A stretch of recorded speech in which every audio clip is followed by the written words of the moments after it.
Hey, everybody, and welcome to the Wednesday digital edition of Intentional Talk. It's presented to you by Toro, Millar, Rose, and we are joined from the Oakland A's. My pitcher, Jesus Luzardo. Jesus, what's going on, man? How are you? I'm good. Thank you guys for having me. Absolutely. So, first of all, fill us in. Where are you? Are you living by yourself, or are you just hanging out in front of a white wall?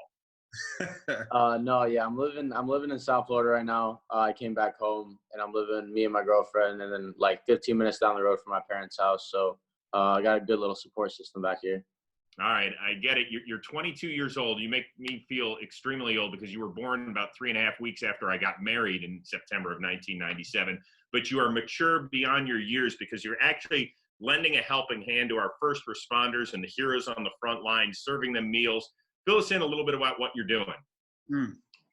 Yeah, I mean, I got some meals sent out to 2 hospitals down here in Broward County where I grew up, and then to the first responders in Parkland and Coral Springs, which was where I went to high school. So it was just something. I mean, I felt like I needed to do something for the community, and I felt like that was a good way I could reach out.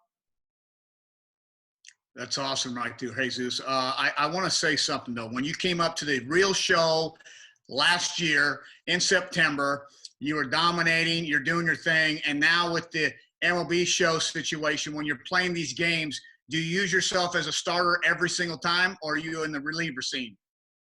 No, I didn't use myself every single time. I started using myself like the second night around. I'd use myself probably like once every time I started playing.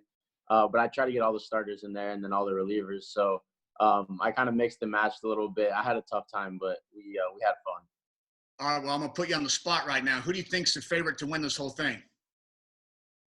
I mean, got to go with Gallo. Gallo was, I think he just dominated everyone. Was there somebody out there who you were like, my God, dude, you need to chill a little bit? Like you're taking this like it's Game 7 of the World Series. I mean, I didn't really like talk to too many of the guys, but I could tell. I mean, Snell and Gallo are locked in at all times, and they want to win. So, I mean, yeah, they're both good. So I'm sure that it'll be a good battle. Well, we heard that you hit a walk-off with your teammate Matt Chapman. So Did he reach out to you and say you're welcome? Do you say, how's this whole thing work? I'm not too sure if he's seen it yet. I probably have to send it to him. He's not a big social media guy, but yeah, I'll probably send it to him and mess with him a little bit. I got more reached out about giving up runs with pitchers. So like JB Wendelken, Fires reached out to me saying I gave up like back-to-back bombs, saying I had to use them correctly, all this stuff. So they gave me a good time about it. That's good stuff. Now, I want to get to like some facial hair right now. We got Chris Rose, who I didn't know can grow a beard. Okay, so we got a lot of quarantine facial hair. I'm trying to bring the handlebars, which they, look a little white, brown, black, whatever it is. Fires is a big facial hair guy, and he's had some unique looks. Do you know what his quarantine look is looking like now? Yeah, I call him Patches because he got some patches in his beard, but he's got his full beard going with a little white patch. He's getting a little older, starting to get some white hair in the beard, but no, he's looking good. So he actually lives close to you, correct? Yeah, I grew up like 10 minutes down the road from him, and we still live probably like 10 minutes apart. So is he your throw partner? And if so, how often do you guys get together? Throwing partner, we live together. I probably see him every day. I probably see him more than my parents right now. Well, I want to ask you a question. So you grew up out in Broward County. Did you grow up a Marlins fan? Because I played out there just a little bit, probably when you were 1, 2, 3, 4, and 5. Yeah, I was actually a big Marlins fan growing up. See, Rosie, they're big fighting fish. Okay, well, Let's put him on the spot. Did you actually know that Kevin Millar played for the Marlins? Yeah, I mean, I remember hearing the name, but I was such a big Dontrelle Willis and Juan Pierre fan. Like, I just couldn't get over those two guys. Yeah. And obviously, like, Miggy and all them. Hold on. He said, I remember hearing the name, Kevin. That's what he said about you. I remember hearing that. Can you get your Marlins helmet for him and prove that you actually played? I knew that I knew Kevin Millar, but I'm just saying for the Marlins, I just, like, it wasn't, for me, it was Juan Pierre, D-Train, and Miggy. Yeah, those were the good players, Chris, okay? Back in the day, he was just a little guy, and we were probably winning about 62 games a year. You know what I'm saying? We were all young bloods back then. So I appreciate the honesty. And D-Train, that boys, they were dominating too. Well, this is a little strange, but so you were probably in kindergarten when they won their second championship in 2003. Do you remember that season? I went to one of those games against the Yankees.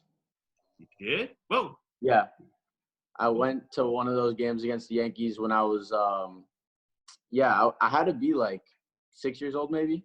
Uh-huh. Yeah. So yeah, I mean, it was a lot of fun. Those games were a lot of fun. I remember I went with my whole family, and then we had the Venezuelan flag, and then Miguel Cabrera signed the ball and threw it to us. I think my grandpa still has that ball. Dude, that's so awesome.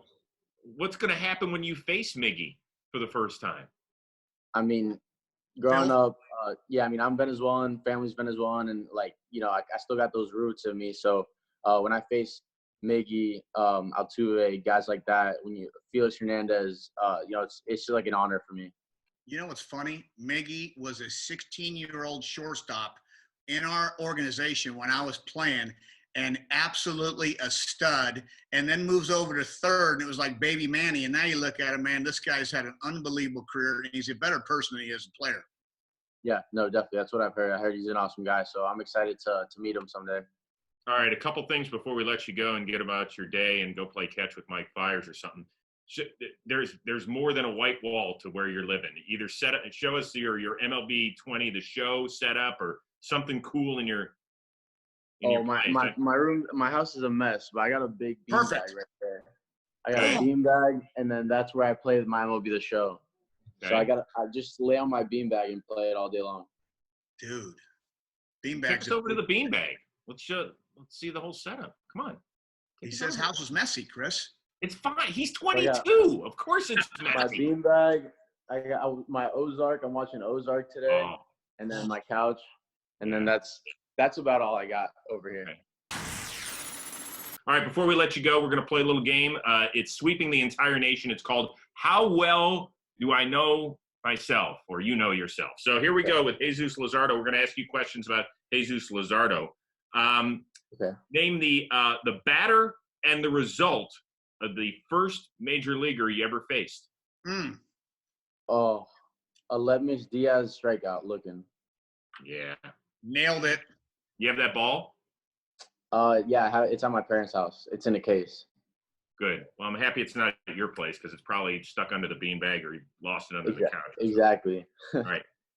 You hit one batter in 2019 in the show. Who was it? Oh, I don't know. It wasn't Murphy, right? From the Mariners? No, right team. Yeah, no, I don't know. I don't even remember that. I don't even know how I did that.